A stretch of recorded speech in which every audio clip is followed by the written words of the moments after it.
Good day po. Nagtataka lang po ako bakit yung kalabasa ko puro bulaklak.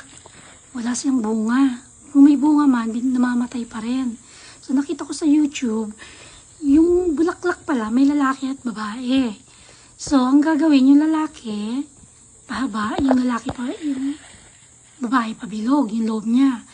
Tapos ang lalaki, dapat daw gupitin. Yan, ito po yun, gugupitin. Tapos, alisin yung bulaklak na nakapaligid. Yung pinaka, niya, ayan, yung lalaki niyang yung didikit daw doon sa babaeng bulaklak. Ayan, ito yung lalaking bulaklak. Inupit ko yung flower niya. Tapos, yan, ilalagay ko doon sa loob ng bulaklak ng babae. Para maging fertile yung babae, para mamunga.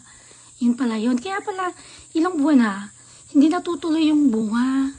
So, ito try ko po pag magano sila. Magtatalik sila, ganun. Yan, yung babae, yan. Ito yung babae pabilog. Tapos yung lalaki yung pahaba.